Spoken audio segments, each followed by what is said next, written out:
If I had my way, you wouldn't experience any of this. You would have such incredible privilege to wish for your life to be worse without any ability to change it to make it worse. But unfortunately, in a world with democracy and people being able to lobby the government for horrible things, you get the horrible things you asked for. Looks like the anti-feminist women need feminism after all. Let's talk about something super interesting. So for a long time, there's been a big thrust of anti-feminism. And a lot of it has been ruled by men, obviously, pushing that feminism and has led to a lot of the world's woes. But a small but not insignificant portion of those people in the red pill community, manosphere community, anti-feminist community, right-wing community, a lot of those people are actually women. Even though it's mostly dominated by men, especially when it comes to the voter base, there is a sizable portion of it controlled and operated by women against feminism. And that's something that I've always found super strange. I thought that it wouldn't really last super long.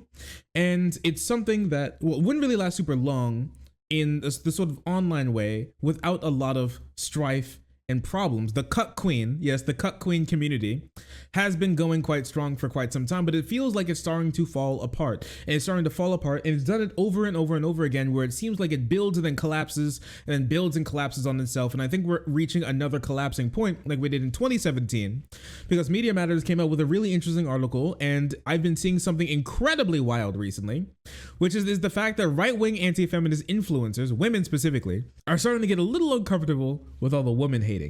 Ain't that so curious? The women in the anti-feminist community are starting to wonder why there's so much anti-woman sentiment in the anti-feminist community. Because guys, we should be against feminism, not women. That's so weird. Who could have seen this coming? How could they ever possibly do this? These anti-feminist men need to get their opinions on women in check. A lot of them uphold people like Andrew Tate. It's so wild, and he's made his money off of trafficking women. And for some reason, these men who claim to really care about women, especially when it comes to being so anti-trans, come out and they're like, "Oh, what is going on with all this woman hating?" Well, let's listen to something. Seems interesting. In recent months, Turning Points USA, Alex Clark, Blaze podcaster Ali Beth Stucker, influencer Michaela Peterson, that's Jordan Peterson's daughter, and other right-wing media figures have taken aim at two insurgent communities, Clark et al., to speak to or about young women.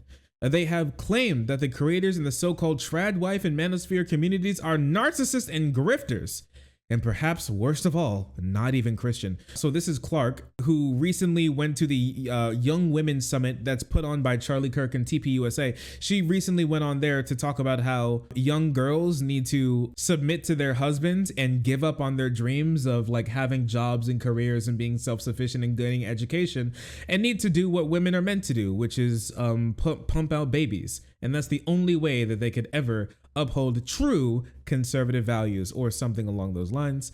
Pretty cringe, pretty weird, wild stuff. Oh my gosh. OMG, girls. It's time to get bread. Young Women's Leadership Summit. Are you ready to see this degenerate, rotten culture that we've been living in get a makeover? This is actually so incredibly cringe. I'm sorry, like I'm not a woman, but like, hey girls, are you ready for rotten degeneracy and modernity to get totally swept out and get a total makeover, right? Like totes for real. The princesses are back in power. I love lipstick feminism.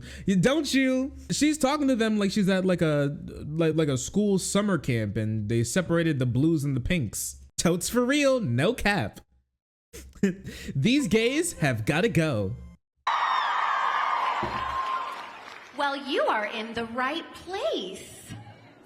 I see so many incredible 70s inspired outfits right now. I see sequins and stars and stripes and big floral prints. You guys nailed it. Every year you take this theme and you run with it. Women, am I right? Oh, women, am I right? How crazy. How remarkable. It's a lot of men talking at the Young Women's Summit, isn't there? A whole lot of men talking. kind of interesting. A lot of 70s outfits, and this girl as well. Blaze Alley Beth Stucker partners with anti-abortion pro-conversion therapy organization for speaking engagement. I really do hate to see it, selling out everyone and other Tradwives and manosphere people. Since I married a hardworking masculine man, I get to stay at home and be his pretty little housewife and make lots of babies. Cooking, cleaning, baking, gardening, homeschooling, raising animals, sewing. Oh man. I love the young girl indoctrination. Listen, no problem with you wanting to do those things, but you trying to push it as like it's what a woman does is kind of insane and gross. Seems kind of sad. It do be. On social media, Tradwife influencers create content that embraces vintage aesthetics like stay-at-home mothers and whatnot. And it gets espoused a lot by these types of people. They hate divorce. They hate reproductive freedom. They hate gay people having rights. They hate all of these things. And they're sick and tired of them. However, influencers like Clark and Stuckey, backed by institutional right-wing media outlets, have recently been keen to make a distinction between their brand of woman-hating and the Tradwives version of women-hating. Their action comes largely in response to a third online movement has come to be associated with the Tradwife community, a viciously misogynistic manosphere movement, which is often linked to alleged human trafficker Andrew Tate, we love him, and Pearl. We'll talk about Pearl here in a moment as well, unfortunately.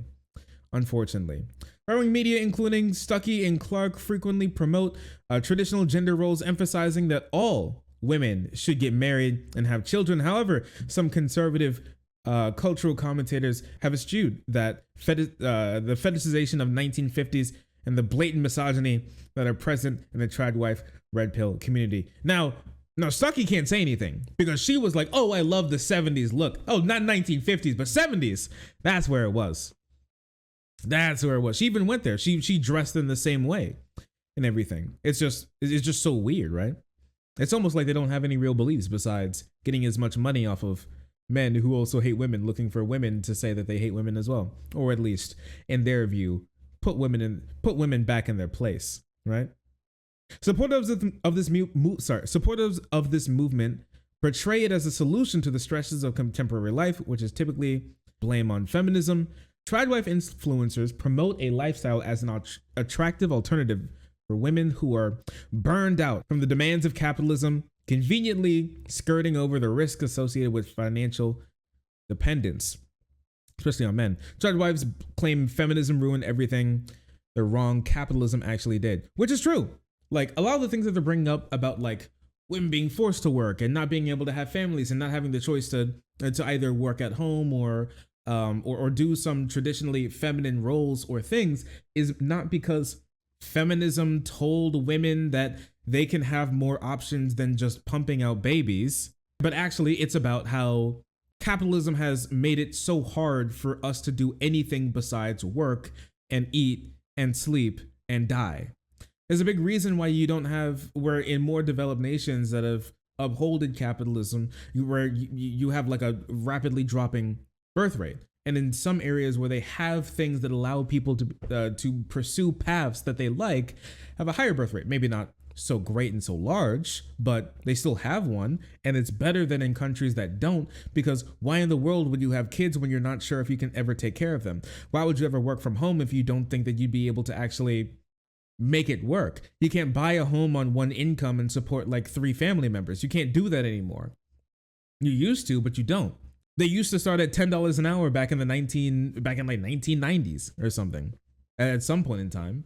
And that could be something that could carry you and your family a long way. You could start at $10 a day and you could barely carry yourself and get a 1-bedroom apartment. I mean, in some areas, in lots of areas in the country these days, especially on the coast where, most people live, houses can cost upwards of $1 million, $2 million, $3 million each. Apartments can cost $2,000, $3,000, $4,000 a month each for a small one as well, depending on where you go. It's just not possible. That's not feminism. Feminism doesn't rule the economy. Feminism doesn't set the prices for apartments and homes. Feminism doesn't do that. Capitalism does. And even back in the 1950s, a lot of the times they weren't able to really do that. They just did more domestic work. A lot of women also had side jobs like cleaning or cooking for other people or some hospice care, right? They did those things. And even still, a lot of women were in the workforce. The idea that this like, oh, women could always stay at home and not work while the man gets like is the breadwinner and does this, that, and the third, kind of almost never happened. Even back in like way back feudal times, the wife was out in the field cutting hay to make bread and helping plow the fields and shit like that too. They didn't just stay at home sitting on their ass doing nothing. Why would they? There's stuff that needs to be done. The family needs to be taken care of. And it's not just like home domestic work as well. Sure, they did most of the cooking and sure they did most of the cleaning, but they also helped out with the field work as well. They also helped out in the shop as well. There's a reason why they're called mom and pop shops and not just pop shops. Forgot about the mom part, didn't you? It's weird how that works out. And they do all that with being paid less, respected less, and having more work. So now on top of, and it was just like that in the past, but it's still here today where women did the domestic work and were expected to do all the domestic work and also expected to go out and get a job too, or help her husband with his job. So you basically did two jobs as one person while being paid nothing. But hey, listen, things used to be so much better in that imagined 1950s past or whatever. Sucky is a Christian fundamentalist podcaster for The Blaze, who's an anti-abortion, anti-LGBTQ opinions dominate her show. Yes, fighting to take your own rights away. Classic meme. Absolutely classic. And hate gay people too. Oh, you had to throw that in, a little spice on top. Is there racism as well? There probably is. Blaze Media. She works for Blaze Media. Just so you know, Blaze Media was sued by their past female employees for knowing that they were getting sexually harassed and abused, but were okay with it and didn't fire the person who was actually doing the harassment or the abuse at all because they just didn't care and they could keep making money from it. So they just allowed it to keep happening, even though until it got so bad that one girl was assaulted, and then they couldn't hold it off any longer because now it's a really big deal and it's potentially can make the brand look bad. Anyways, that's the company that this lady is working for. Sure, not that much different than a lot of other companies, but I will say it was smaller and they had the opportunity to do something and they just didn't. I'm not even sure if they have an HR, if I'm going to be honest with you. It's not like she would care to use it until it actually affects her, right? Peterson is best known to be the daughter of right-wing pseudo-intellectual Jordan Peterson, but she also has a popular show on her own on the right with ties to Andrew Tate. Didn't she date Tristan? I thought it was Andrew. She was dating Andrew Tate? Women. They love their human traffickers, I guess. Well, these ones at least. Anti-feminist ones. Moving on. Recently, these influencers have begun to publicly push back against certain aspects of the Tradwife movement, arguing that some Tradwife and manosphere content, like Pearls, go too far. Pearl? They think Pearl goes too far. Oh, what did little old Pearl do? Pearl is such a sweetheart. She wouldn't do it. She wouldn't say anything too crazy. What? That's wild. A YouTuber primarily who posts anti-feminist content. We know about all this, but what I didn't know is that all of these girls that we talked about actually have come down in like a drove against Pearl. They all started to circle Pearl as being like too far, too misogynistic, too hateful, too anti-feminist. But little do they know is that they're just looking at themselves in the mirror. They're looking at what the end goal of themselves in the mirror. That's just what they push for. They just hate the idea that she's actually doing it. And what they hate is that she sucked up a lot of the air in the room from the other anti-feminist female YouTubers. Is that she's become really big. She goes on the shows and she's been known on like syndicated TV these days. Everybody, when they, she's become the new face of the anti-feminist movement. She's the one who goes out in these, abolish the 19th Amendment t-shirts, remove women voting t-shirts, feminism has ruined everything t-shirts, submit to your husband type commentary, right? But she thinks that women are submitting too hard. These girls think that women should submit to their husbands, but not that hard. They're submitting too hard. Like Pearl saying that women shouldn't ever be in any real decisions when it comes to their home, and men, that should be just left up to men because men make all the good decisions and women are just simply too stupid to know what's good for them. That's too much for them. That's a bridge too far. Davis varyingly claimed that women cry abuse for everything, and we've lost the meaning of abuse. So true. Women report abuse. Isn't that right, chat? Women report abuse too often. They're always saying that they're abused so often. It's just we get all of the abuse, and now we hear about all the abuse, and now there's just too much. We're overflowing with abuse. Women are always crying about, oh, he beat me, oh, he assaulted me. Ugh, how lame. Isn't that right, guys? But they all actually came down against her, and then some. Basically, this group, both of those who are like, no, I'm non-monogamous, and I think, you know, being a strong man is really just kind of sowing my wild oats everywhere, and the side that's like, oh no, we need to get married to like the most submissive trad wife out there. Both of these groups, it seems, from kind of what they're saying, they view girls or depict women as dumb, as promiscuous, all as radical feminists. They believe that feminism is the cause of all of our problems. They're really not that different than incels, involuntary celibates, who think the same thing. Girls, women, they're the core of all of our problems as a country.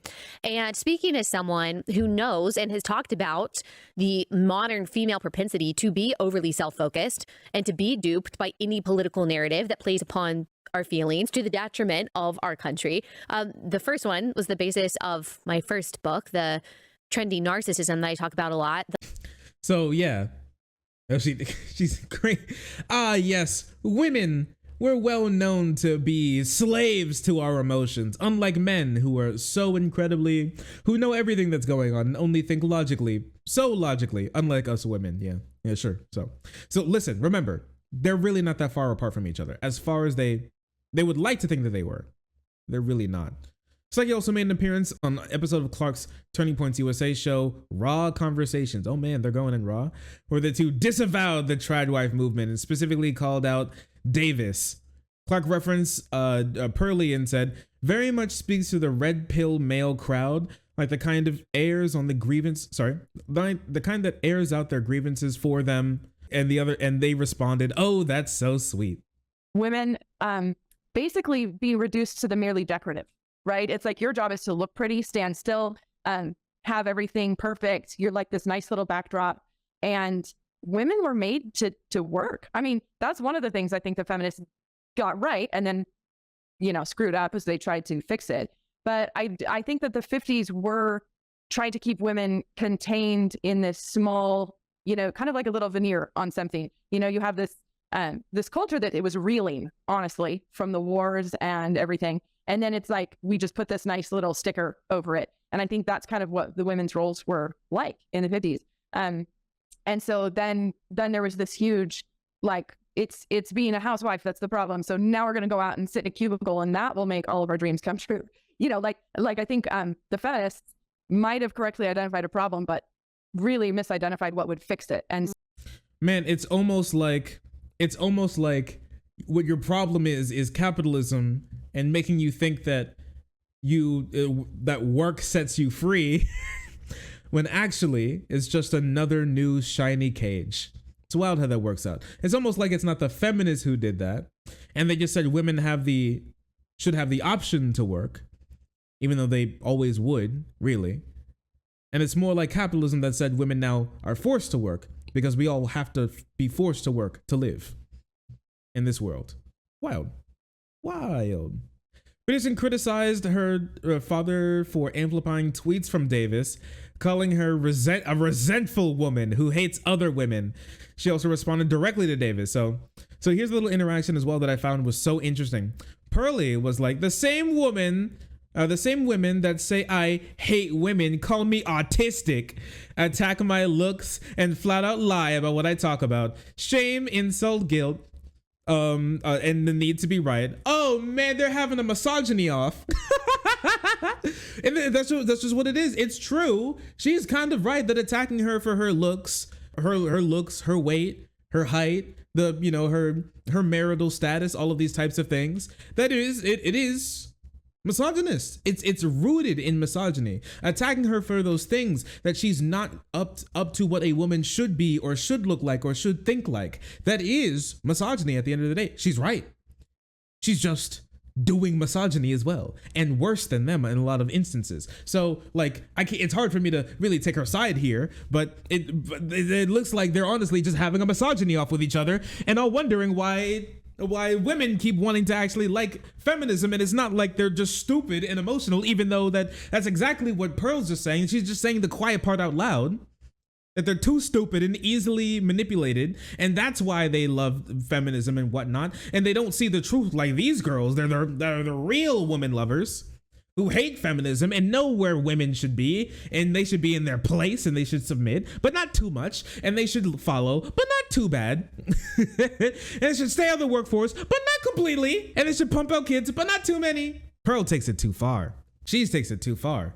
And Michaela shoots back with, I said you hate women because almost everything you tweet is hateful towards women. It's not factual. It doesn't help anyone. It's just spite and vitriolic. Encouraging women to have kids younger and not sleep around is beneficial. No, it's not. The girls are having a misogyny off. It's not actually. Women shouldn't be having kids younger. Women should be having kids when they want to have kids, or not at all. There's no reason why they should be having kids younger. I'm telling you now, the best time for a woman to have a kid is not 16, 17, 18, okay? It's not 19, 20, or 21 either. It's when you're in your mid to late 20s. Biologically, if we're going to talk about just biologically speaking, yes, biologically speaking, that's the best time. Not when you're really young. That's bad for you. Your body is not fully developed. You should not be pumping out another body when your body isn't even done being made, lady. And this is just a couple steps away from, women should, young girls are full women once they've had their first period, right? Like, it's only, they don't even see it, but it's only a couple steps away from that. Like, there's some like biological reality that they should be having kids as young as possible. It's just not true. It's not true. And it's gross as well. And this is why a lot of women don't want to hear what these people are saying. And that's why they don't want to believe what these people are saying either. They want to buy into their garbage because they know they live in a world that's made for men, controlled by men. And they realize that, hey, actually, these things that they're saying seems to benefit men more than it does women. There's a reason why women that lived in the world that these women are fighting to get back into were fighting for the world we live in today, and a world better than the one we're living in today because we're post-Dobbs right now. There's a reason for that. People who have never experienced the true suffering of what, like, a society that's built for them to be forced to do certain things and not live as they choose and choose their own happiness, don't understand why those women were fighting against it. It wasn't because they were emotional and brainwashed. It's because they lived in the world and saw what was happening and knew what was going on and suffered under that and were fighting for a better one. So you could have the rights and the freedom and the social ability to even speak in the way that you're doing right now. You're standing on the shoulder of the feminists that you're trying to tear down. And I think that's sad. But it's not something that's surprising. It just seems to me like she doesn't have a lot of relationship advice or takes about how to pursue, maintain, and thrive in a healthy Christian relationship / marriage. This all seems geared toward people who are living in an era where the hookup culture is real, but also they don't have an interest in dating or existing outside of it. If that makes sense, this seems more like advice on how to game the system, then remove yourself from the system in pursuit of a higher calling. And I think that probably is the biggest difference between the red pill community and the Christian conservative community, because I feel like the red pill community, they're so caught up on the fact that, divorce systems are biased toward women, that maybe we shouldn't get married at all, which obviously is not the Christian conservative approach. And so, man, it's almost like you should be standing like, what in the world have these like Christian conservatives done about the disparity and the bigotry that show in the bigotry that shows that women are that says that women are biologically better caretakers than men? What have they done about that? What have they done about like saddling young girls with domestic work and taking care of like younger siblings and cousins and stuff like that? Well, they don't think the same about like young boys and men and teaching them how to actually care for anything that's living or the family that they should like build in the future. And they just like throw it onto them because you were born with a pussy. You were born with ovaries. Go ahead, take it. You're better at it. What have they done besides uphold it? That's what I thought, almost nothing. It's curious how that works out. It's wild how that works out. It's strange. Not too strange. And they're trying to say that these conservatives like Pearl are not very big in like the manos, not very big, or they shouldn't be followed, really. But it's kind of too late for them to speak up. They should have spoken up a long time ago, but it's kind of too late because now Pearl goes to places like TPUSA, the same place that Stuckers and Clark were speaking at to try to teach girls something different. Pearl was there, and so many people knew exactly who she was for what she says and what she does. So many people knew her. So many people were like, "Oh, I love your work." 1.4 million subs. It's almost like instead of them actually, and I'm going to say this because I'm going to be very cynical, but it could be for multiple reasons. I think they're attacking Pearl because she's sucking up a lot of the air. A lot of people are talking about Pearl. They know her, like, and while their channels haven't done as well or done as quickly, right? And with their brand of like misogyny hasn't done as well. Instead of just the blatant, literally fuck women type misogyny that Pearl brings to the function, is just so much different. And it's so much more exhilarating to these people who they call their coworkers and ideological friends. It's just curious that they've built this whole system that falls apart. A 1.7, she's almost at 2 million followers now. Incredible. One thing that I think is interesting is that I talked a little bit about how this isn't like the first wave. This is another wave, okay? This is what I would call basically the second wave of online women coming to the realization that maybe they shouldn't be so anti-feminist in the end, and maybe they shouldn't have said such bad things about feminism because now they need a little bit of it. Now, like, maybe feminism isn't too bad because now they need a little bit of it, because the first one is not this one with the Christian conservative nationalists, like patriotic, whatever, like sort of like little neo-fascist type thing that they got going on here.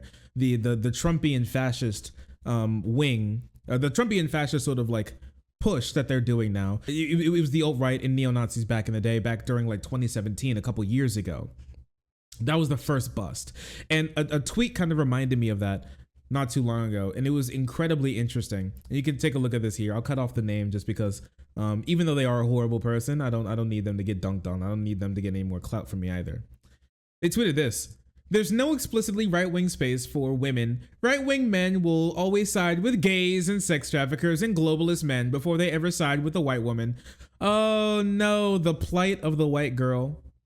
Oh no, girly, what happened? Oh, look at her. She's on her 4th bottle of wine. Realizing that the conservative men, they hate women to begin with. That is wild. That they want to just subjugate women. Who could have seen this coming? Well, the women before you." And they never learned. Alt-right women are upset that alt-right men are treating them terribly. There's trouble brewing in MAGA world as prominent women in the alt-right are upset at white nationalists are being misogynistic towards them. Women in the alt-right are constantly harassed by low-level anonymous trolls trying to put us in our place. Wow. It's almost like they all believe that there's a place that you're not in, that you're talking too much and you're voting too much and you're expressing your opinions too much. Who could have only if there was an ideology built to say that men and women are actually equal and they should both be able to choose their paths in life without being welded to a rail based on how they were born. Wild. Who could have seen this coming? Self-described ethno-nationalist Tara McCarthy wrote on Twitter Sunday, in a moment of revelation that was well known to basically everyone else, the ultimate goal seems to bully us off the internet. Who could have seen this coming, dude? This came out of nowhere. Women in the alt-right are constantly harassed by low-status anonymous trolls. Men in the alt-right are going to have to decide whether they will continue to passively or actively endorse this behavior or speak out against it. If you want more women speaking publicly about ethno-nationalism, I suggest you choose the latter. If you want more women talking about how women don't deserve rights, then you should stop treating women like they don't deserve rights, guys. How are they supposed to come up like this? How in the world are we supposed to convince young women that this is a movement for them when you keep explicitly telling them that it's not? Jews for Hitler, Jews for Hitler. Who knew that the axe would cut us down? He told us that his handle was made of wood. He was just like us. The math ain't mathin', guys. Guys, I'm not saying I can't take any trolling or harassment off the internet. Obviously I can. I probably had more harassment than any of you guys that I've had in my lifetime. Not going anywhere. I'm just saying the above, that it'd be beneficial for you guys to do less racism or whatnot. And then, back in the day, Lauren Southern, Nazi queen herself, queen of the Nazis before it was taken over by king of the Nazis, Fuentes, really. And she like fell off.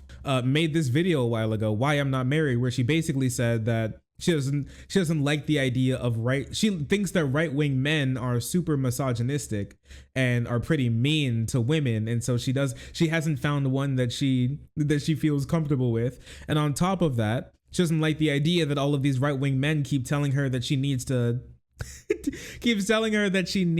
get married and settle down and stop talking so much and start pumping out white babies, or else she's going to be a complete detriment to the movement, And this was hilarious, truly hilarious back in the day, if I'm going to be honest with you. And honestly, it still is today. Genuinely funny. How dumb this shit is, because she's just pushing for the ideology that hates her. Whether or not she's going to realize that, I don't know, but I know it's going to be difficult for her to come to grips with that, because she's not the woman who's going to be facing the worst amount of the problems. She has the money and clout and resource to be above a lot of misogyny. Not all of it, but a good amount of it. A lot of women who are trapped in situations where they're financially dependent on abusive guys are the ones who are going to suffer more from this. The ones who are forced into situations where they're with guys who think this about them, outside of their consent, are the ones who are going to suffer from this the most. Not her. She can just leave. She's married to an Asian man and pumping out half white, half Asian babies. And a lot of the people on the right fucking hate her now. It's wild how that works, isn't it? And that's why she left a lot of the alt-right and stopped talking about this stuff so much. A lot of people will try and tell you that she's like changed her opinion. She never changed her opinions. She has the same exact opinion. She just doesn't like the misogyny. And so she left. She loves the racism. She loves the homophobia. She loves the anti-indigenous sentiment. She loves the imperialism. She loves the fact that she can make money off the backs of people who have been suffered, enslaved, and died. But she hates the idea that bad things are coming towards her because she doesn't deserve it. She made a whole documentary about white men telling her that she needs to shut up and take some cum and start pumping out white babies. It's wild how that works. Insane how it works. Incredible plot twist, isn't it? But this goes back further, even further. To find out where this comes from, we need to go back. And when I say back, I mean real back. To some of the origins of fashy femmes, tradwives, anti-feminist, right-wing populism, all this type of stuff, right? I think this is very curious, and I think this is very interesting, and we need to talk about this here. This is a great article that was written by a university student on women in the fascist movement throughout time. And I think it's incredibly interesting. And I think we should touch on it a little bit because it highlights a lot of great things that we can piggyback off of a bit. This dominant image of the alt-right as a manosphere, however accurate it may be, obscures the long history of white women's participation in white supremacy. White women were active in the Ku Klux Klan and the American Nazi Party, and more recently have joined neo-Nazi groups like Aryan Nation, National Vanguard, and White Aryan Resistance, and now the alt-right. In order to understand more fully the roles of white women and men in white supremacy, an intersectional analysis is needed. According to Patricia Hill Collins, as opposed to examining gender, race, and class as just systems that are just separate from each other, it's important to put them together to see how they interact with each other to understand how people act in society. Women in white supremacist movements, including the alt-right, typically serve as auxiliaries rather than leaders. This partly explains why women's participation receives less media coverage and scholarly attention, as movement auxiliaries, thank you, White women's role is to soften and normalize white supremacy, earning them the label as shield maidens. For example, former white supremacist Samantha, who organized the women's group Warriors for the Home Front. All of their names are so stupid and larpy. It's crazy. Warriors for the Home Front for the alt-right identity Europa, booked the log cabin accommodations at the nearby winery for alt-right leaders after Charlottesville 1.0, the pilot rally for the Robert E. Lee Monument. She explains, I thought it would be funny if anti-fascist activists wanted to chase us out of town, like, oh, these big scary Nazis retreated to the vineyard. I thought it would be profoundly ironic. Like Samantha and other alt-right organizers, they want to obscure the lines and provide cover and shield for the men in the group who are actually doing a lot of the big movements that they're either not allowed or they feel like they're not equipped to actually do. It's not a woman's role or woman's job to be the ones actually doing it, right? They want to be just a part of it. And I feel like this is incredibly interesting because it touches on something that's not touched on here really, but I think it's important because a lot of these women, white women and or women who like a lot of white women aesthetics or can be confused for white women. Like an intersectional approach is actually super interesting here, specifically for white women, because there was a study done not too long ago where it talks specifically about how people identify. Okay, identity is a really important thing, and like if you were to ask people, go ahead, chat, tell me, if someone were to ask you, what are you when it comes to your identity? What's the first thing that you would bring up? What is the first thing that you would bring up? That's probably the most prominent identity about you, right? Irish, black, gender probably, skin color or gender probably, dumbass, right? Environmentalist, right? The super interesting thing that a lot of these people came up with when it comes to identity, specifically when it comes to the identity, is that researchers found that people typically identify with when it comes to intersectionality, people typically identify with the identity that holds the most amount of power, especially when they're trying to get something out of society or from someone in society, really. And so what that would mean is if you have like let's say, black man, a lot of the times that black man may identify more strongly with being a man than being black, because being a man holds more power in society than being black. A lot of times.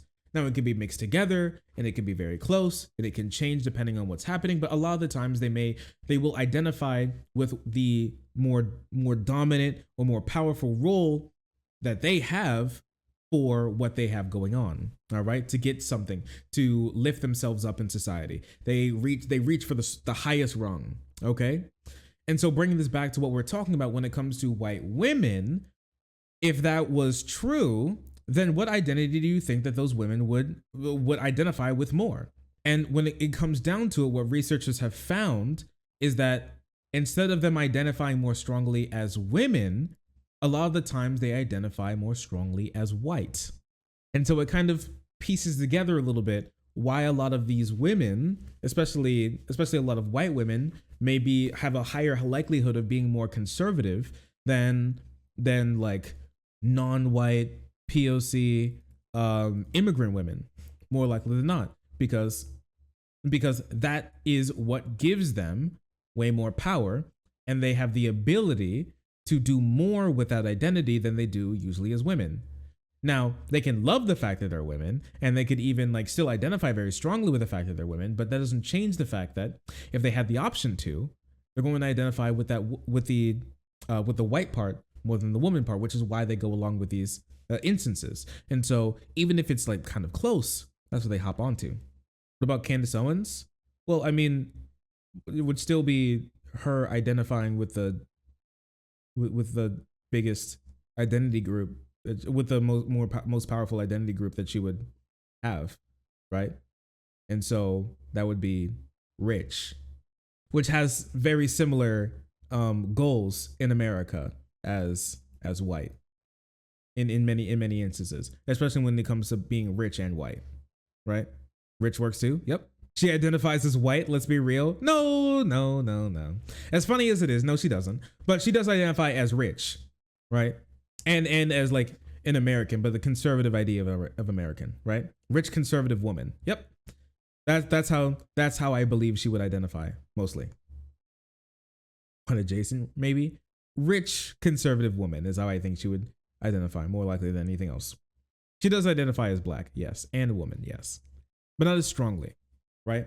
And so I think this is why they fall into these instances of bigotry, even against themselves, because pushing for like the white or the Christian, right, or the rich is more important than pushing for the woman, and then they can post hoc rationalize what they're doing as being good for women because on the opposite side, it's bad for women because the men that I love wouldn't want bad things for women, and also feminism has caused all of these problems, and so that's not really for women. That's the fake one, like thing for women. And what me and in my men in my like social group, they want what's good for women, which is like knowing their place, and that's how we've been built, right?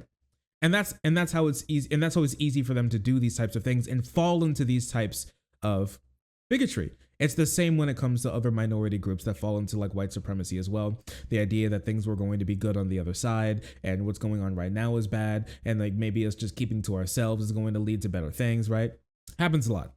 Yes, for her, like conservative and rich would be the primary identity group that she works for. Think about who she works for mostly. It's conservatives and rich people. That's who she identifies with more. Easy. That's how that works out. So now we understand a little bit more about what's going on here. We can talk a little bit more about these types of people. That's how it's easy for them to push for things like anti-birth control, because they think birth control is bad for women because they're getting rid of their babies and their like God-given duty to do like this, that, or the third, to pump out kids, and it's changing women's roles in society, which only makes them sad because it's removing away from the traditional way that women should be. It doesn't make any sense, really, right?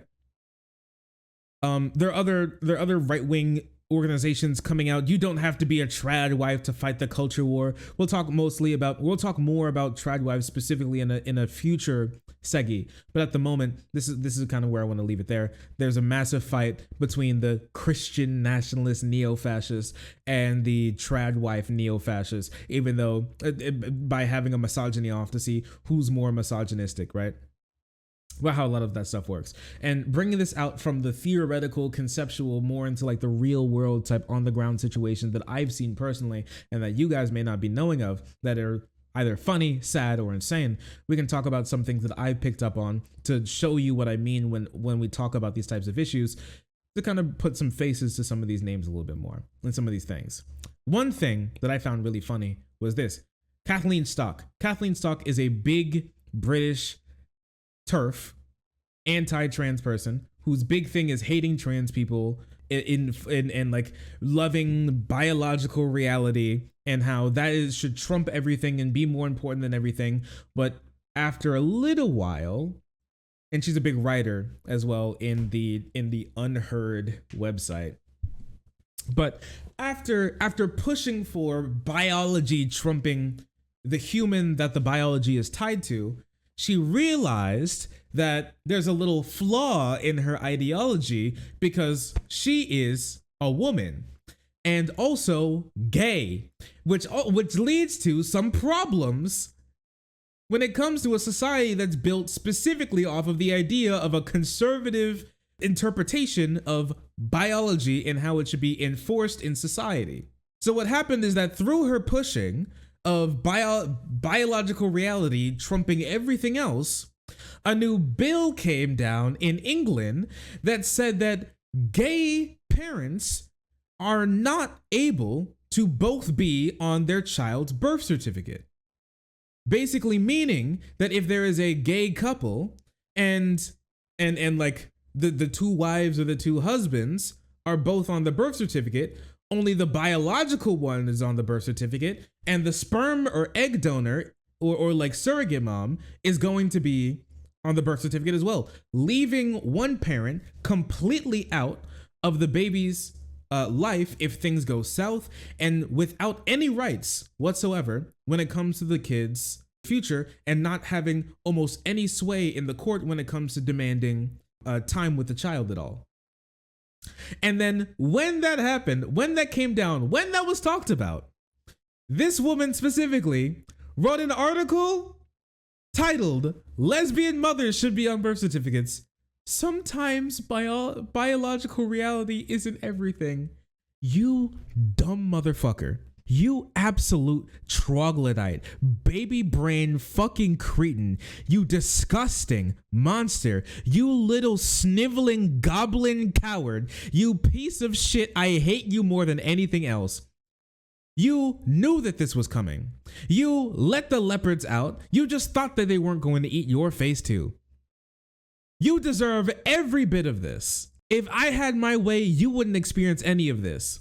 You would have such incredible privilege to wish for your life to be worse without any ability to change it to make it worse. But unfortunately, in a world with democracy and people being able to lobby the government for horrible things, you get the horrible things you asked for. Don't try and put the genie back in the bottle now. Don't come crying to us to help you, even though we will. You don't deserve an ounce of charity for any of this. What was she expecting? For the government to fuck over gay people. Sorry, for the government to fuck over trans people, to fuck over non-binary people, and to fuck over their supporters and activists. That's what she was expecting. She didn't think for a moment that her rights were really on the table to be taken away with her pushing of biological reality being over everything. To remove the human condition from the biology. It didn't matter to her. She was so blinded by her hatred for trans people, fed by that hatred. She writes articles over and over again about how much trans people need to be put in their place. The perils of reproductive extremism. Eat, pray, get canceled. Why Travstock had to fail. This is about trans people. The Guardian sowing disinformation. How conservatives misunderstand grooming. Real feminism doesn't need strong men. Scottish nationalism fueled by resentment. How philosophy sacrificed the truth. The emptiness of being queer. Or one of my favorites, the fictional world of trans activism. and it all came back around on her. Who knew that the conservatives would come for the gays next? Who could have ever, only if somebody could have opened her eyes to let her know that this was happening. And if you think that's the end of it, oh no, it actually gets worse. And when I say worse, I mean far, far worse. With this happening again, with these people pushing the purposes of a biological reality. Look at this. Another gender critical lesbian acknowledged that gender criticism has had an openly gay stance that could be devastating to the cause. So the best strategy is to not draw further attention by talking about it with no sense of irony. She tweeted this opinion. I appreciate the amount of requests for Radfem Pod. This is a Marxist anti-trans podcast to do an episode on lesbians having their rights removed as parents in Italy, or the whole birth certificate saga. Nice one. It's like it's an anime. Nice one. The split over it amongst GCs, etc., transphobes. But to be honest, I don't want to further draw awareness to the grift for TRAs.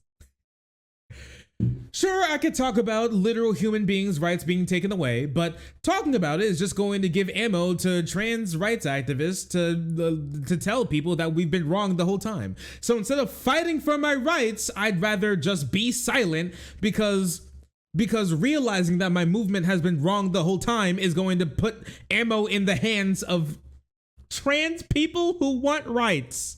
Never get on leftist, liberal, socialists who tell you that these conservatives, because they're conservatives, no matter what they want to say, they're Marxists or something. These people are fucking conservatives, okay? Mind is beyond warped. Never get on them. Remember this. When we tell you, all right, big camera, when we tell you a conservative would happily eat a shit sandwich every day in the park if there was a 1% chance that a liberal would smell it or a leftist would smell it. They would do anything. They would shit their pants in a crowded movie theater if there was a 1% chance that a leftist would smell it. And this is what I mean by that.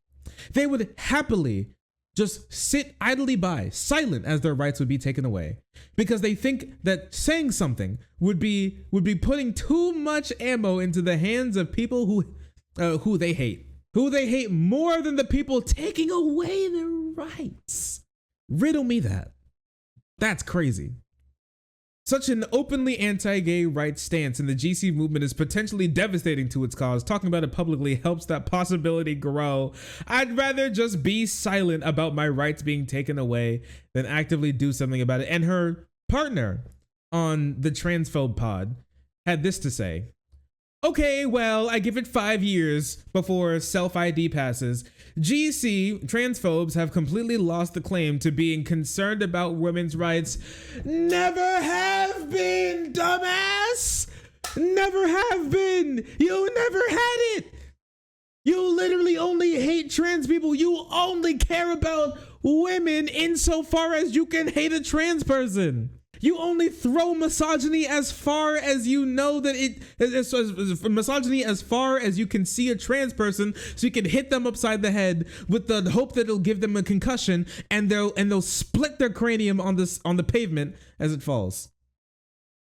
That's the only way you care about misogyny. Never else do you actually care, until it more explicitly harms you personally. Do you actually thought they cared about you? I would laugh if it wasn't so sad, but I'll laugh anyways because it's funny. Oh, women's rights, children's rights, or gay rights with all this. Never have. No one will take you seriously on these questions ever again. I'm not interested in being associated with the Father's Rights campaign. It's been made clear to me that many of you are actively against gay parenting. They never were for you. I have been naive. More like I can't say it. I cannot speak. I'll be in big trouble with some of my more sensitive audience if I speak. I'm taking an internet break for a month, and also aside from the podcast. Oh, it's crazy. I haven't called anyone homophobic yet in the original tweet or since. It's weird to be consistently accused of calling people homophobic when I haven't. You should be calling them homophobic because they are. This is her audience. Look at this. Why are you conflating concerns about birth certificate accuracy with being actively against gay parenting? You continue to make a leap when it's not true. It's the child's rights, not the father's rights. No, just many people have made it clear with the comments explicitly saying so. Seems like it's a lot of you. Frankly, a shocking amount. Not shocking, you're just stupid. Ensuring biological paternity on birth certificates is an MRA demand and has been for years. Thanks, but no thanks. So what, mothers should be erased too? That's a ridiculous. Look at her audience. Look at my audience, man. Look at my audience, man. We're never going to reach pro-woman anti-feminism. And it goes on more. She deleted this one, but this one's a banger. To be honest, I've been screaming at the anonymous gamete donation is illegal in the UK for an entire week. At this point, you're pretending not to know. I'm pretty close with my dad, so maybe you don't have the same complexes about absentee fathers and other women. The fatherless women misogyny. Oh, you love to see it. Oh man, you cannot escape it. Crazy, nasty, and spiteful. You really do hate to see it. Oh man, the female orgasm is a myth.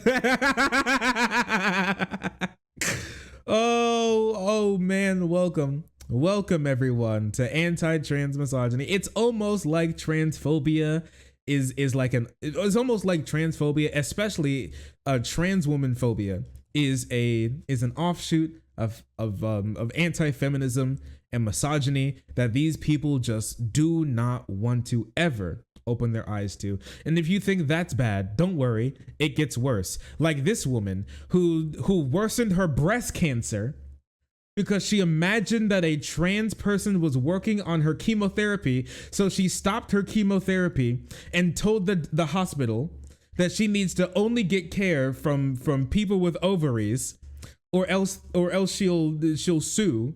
And then she got fired as a patient because she kept harassing the doctors and the staff and the nurses and the hospital about wanting proof that the people working for her chemotherapy weren't trans.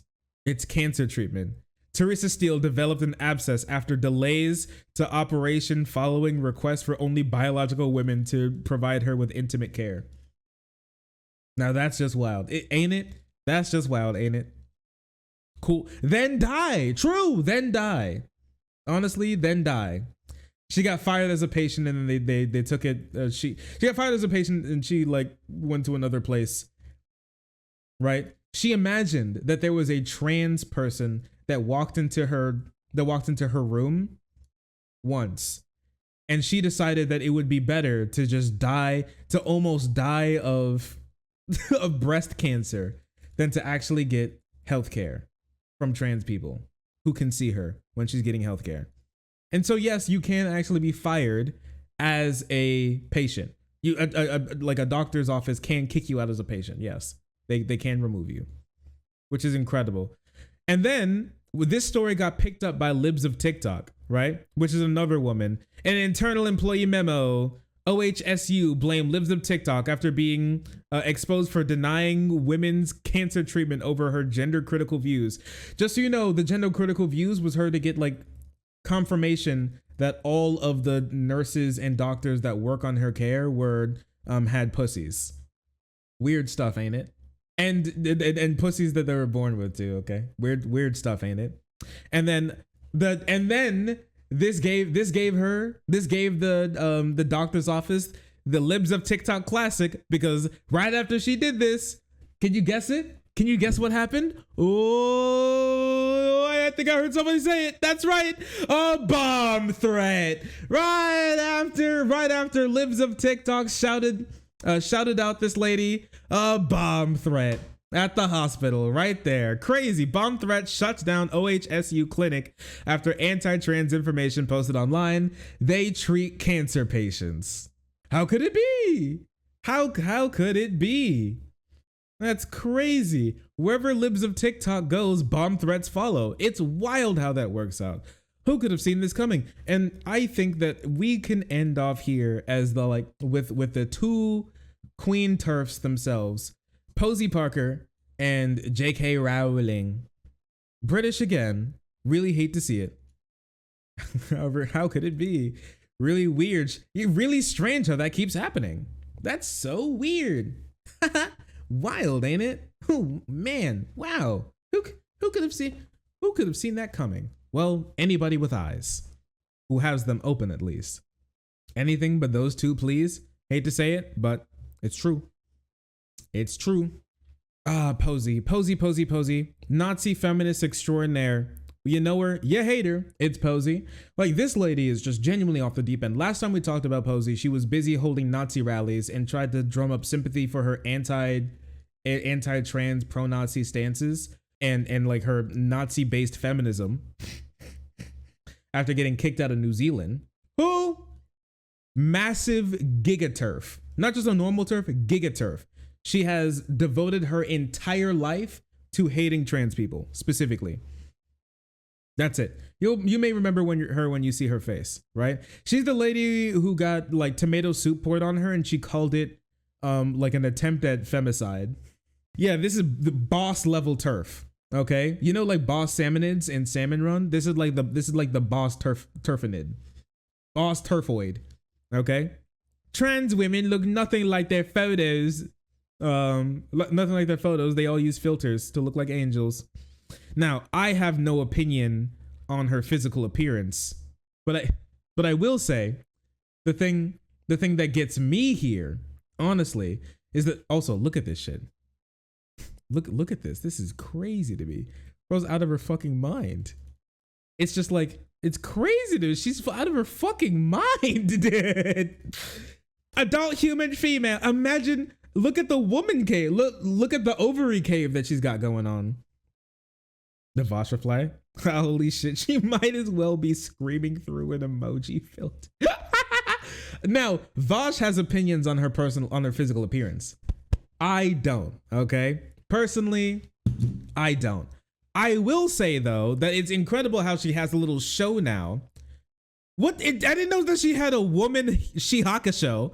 What she has a what is this? The woman kimono? Okay. All right. But yes, that is Sargon. That is Sargon of Akkad. She has a show with Sargon, the man who, let me remind you, was kicked out of the UK's furthest right political party because he was too racist and misogynistic. He kept telling random women that he thought about raping them, and how some women that he didn't like were too ugly for him to rape. And he kept doing it, and he wouldn't stop doing it. And so he got kicked out of the party. So this is the lady who J.K. Rowling held up as a champion for women's rights, who personally came out against feminism, who claims that she's not a feminist and she's just a conservative. And it's just sick. And of course she hates gay people as well, gay women included. By women on our side. I don't mind. Oh, I think you look great in it. I think men should be able to wear what they want. Well, you're an idiot. You're an absolute fool. If you don't understand the intention, the motivation behind dressing, a grown man dressing like a child.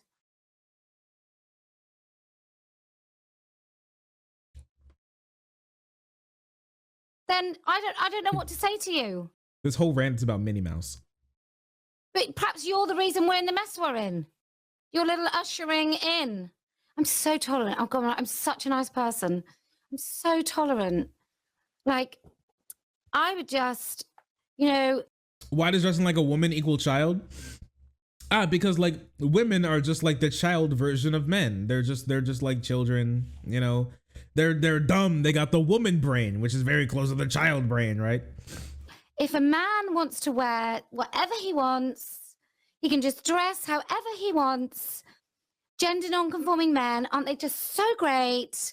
And they can do whatever they want, and I would just give them a big fat pass because I'm such a nice person.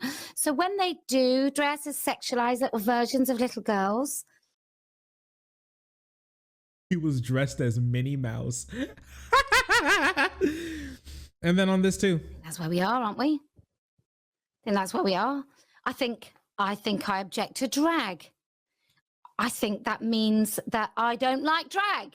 I think that means that I really don't think that misogyny and sexualized fetishes of womanhood and the hatred that comes with it, calling us fish and grading us as charisma, uniqueness, nerve and talent, and all the other things that go on, the little things that are said about women in that culture, subculture.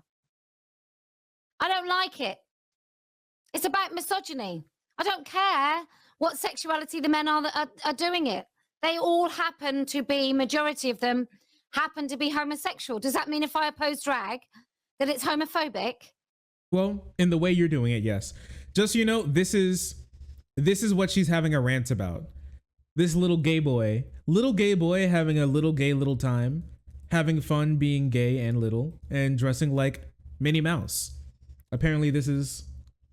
He look at that smile, bro's having the time of his life. He's having having the time of his life, man.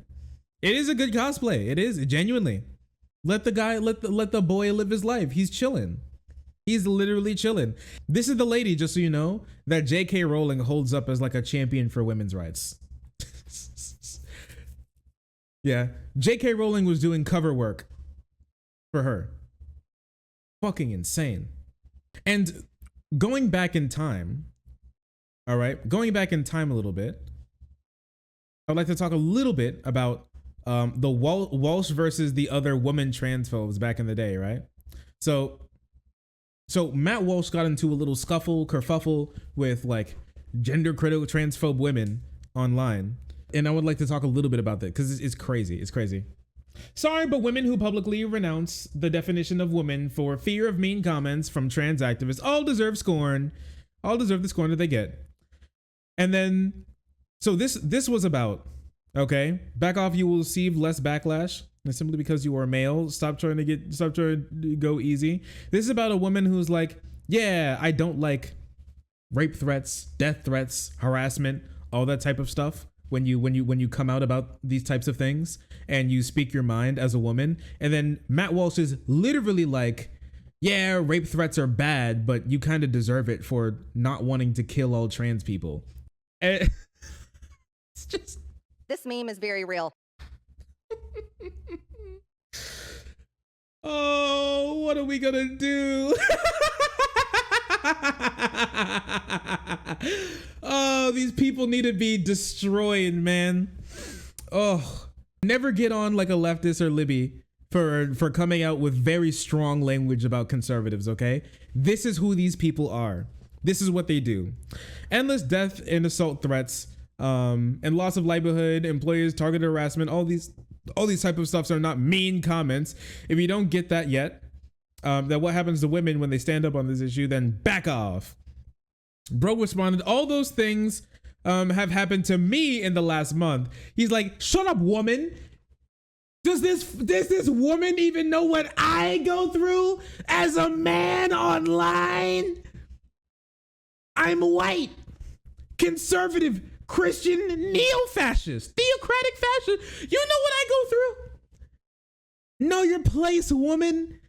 You don't even understand half of what I go through, girl. But if I had backed down and crumbled to the trans activists, I would have deserved to be scorned.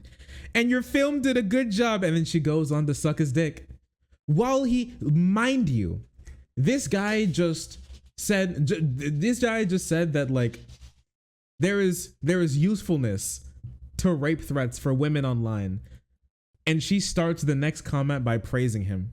You did a good film exposing the incoherency of gender theory and the harms that are done. Many institutions I used to have admired, now like trans people, but I reserve my ire for them and shutting down this coward of individual women. This blows my damn mind. Can you follow me so we can have a DM conversation? It's just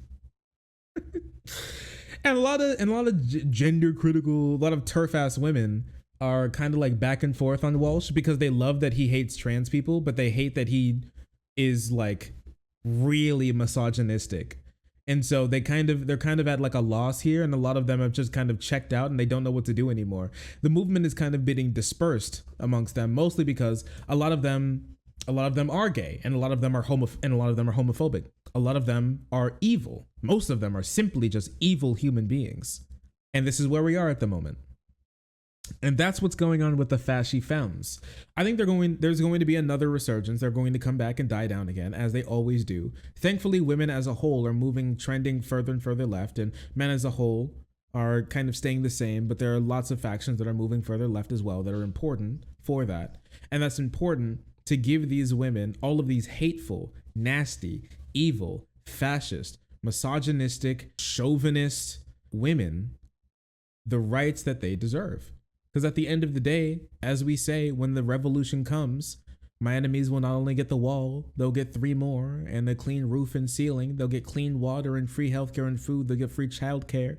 They'll have free public transportation. They'll have a clean road to walk down, and stores that are where the employees are treated well. They'll have a job that takes care of them. That's what they'll have when the revolution comes. When it comes to conservatives, at the end of the day, it's a game of forcing them to eat happiness. It's a game of forcing them to live a happier life. It's basically like feeding a pill to a dog that hates pills. You know, it's like trying to get a husky to be silent. It's very difficult, and it takes a lot of time. And sometimes it takes a lot of brute force, but at the end of the day, that's what it is. We're going to force them to have a better life, whether they like it or not. Because at the end of the day, once we do, they always are happier, and they're always happier and pretend like they did something. When a conservative politician votes against a law that will undoubtedly make their constituents' lives better, they always at the end say that they're so happy that the law is passed and then tout it in their district or state or neighborhood or whatever. It's always a game of trying to make their lives better as they actively try to make ours and their owns worse. That's conservatives right there. And that's the intersection that women, specifically white women, have. Wild, isn't it? Interesting. Oh, sorry. I didn't see you there. If you're enjoying the content, hit the subscribe button. If you don't, It'll make Boo very sad. I know a bunch of you who are watching are not subscribed. Join the frenzy. You won't regret it. Thank you, Boo.